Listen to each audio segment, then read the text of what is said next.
Bangladesh cricket বোর্ডের প্রধান নাজমুল হোসেন পাপন সে বারবারই আপনাদেরকে একটা কথা বারবারই মানে প্রত্যেক ওয়ার্ল্ড কাপের আগে শিওর করে দেয় বা নিশ্চিত করে দেয় যে আমাদের টার্গেট হচ্ছে নেক্সট ওয়ার্ল্ড কাপ। আমাদের টার্গেট কোনো রিসেন্ট যে ওয়ার্ল্ড কাপটা চলে কখনোই ওইটা না।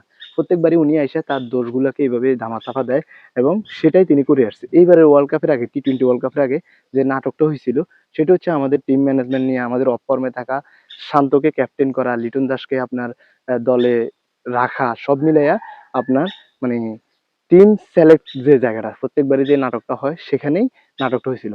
সবচেয়ে দুঃখের বিষয় যেটা সেটা হচ্ছে মেহেদী হাসান মিরাজের বাদ পড়া। অনেকেই সাইফুদ্দিনের বিষয়টাকে অনেক বড় করে তুলতেছে, কিন্তু আমি সাইফুদ্দিনের বিষয়টাকে সাইডে রেখে কথা বলবো মেহেদী হাসান মিরাজের টিম থেকে বাদ পড়া নিয়ে। দেখেন বাংলাদেশের রিসেন্ট টাইমে একমাত্র প্লেয়ার সাকিব, তামিম, মুশফিক মাহমুদুল্লাহ বা মাশরাফির কথা আপনি বলতে পারেন, যদি ওদের টপ 5 জন হিসাব করেন ওই 5 জনের হিসাব করে আপনি বলতে পারেন যে ওই 5 জনের পরে এর পরবর্তীতে যে জেনারেশনটা আছে বা যে টিমটা আছে সেটা হচ্ছে ধরেন শান্ত, তারপর হচ্ছে আপনার লিটন দাস, সৌম্য সরকার, তারপর মোস্তাফিজুর রহমান, তাসকিন, এই লেভেলে যে 5 জন 6 জন ক্রিকেটার আছে তাদের সবার মধ্যে একজন প্লেয়ার যে কিনা এভারেজে এখন পর্যন্ত রেগুলার পারফর্ম করে আসছে সে হচ্ছে মেহেদী হাসান মিরাজ।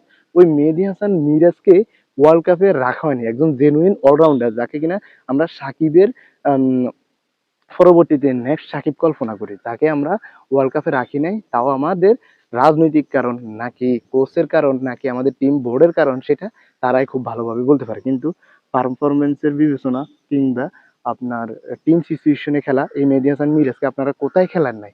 ওপেনিং থেকে 10 নাম্বার কোন জায়গায় তাকে টেস্ট করার নাই? সব জায়গায় তাকে টেস্ট করা হয়েছে।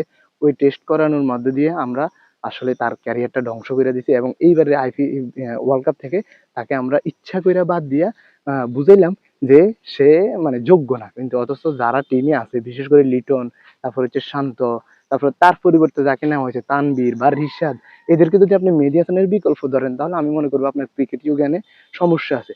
যাই হোক, মেহেদী হাসান মিরাজের প্রতি এইবার এটা রাজনৈতিক কারণ হোক কিংবা অন্য কোনো পার্সোনাল ইস্যু থাকে, হয়তো বা তামিম মিরাজ মুশফিক তামিম মাহমুদুল্লাহ এদের সাথে কোনো নগদের যে অ্যাডটা করছে ওই অ্যাডটার ক্ষোভ থেকে হোক, যে কোনো কারণেই হোক, যদি আপনি এটা করে থাকেন মেহেদী হাসান মিরাজের সাথে তাহলে আমি মনে করবো আপনি নিজে বাংলাদেশ ক্রিকেটটার সাথে অন্যায় করছেন এবং বাংলাদেশ ক্রিকেটটাকে ধ্বংস করার জন্য আপনি রেডি বা আপনি চাইতেছেন বাংলাদেশ ক্রিকেটটা ধ্বংস হয়ে যাক।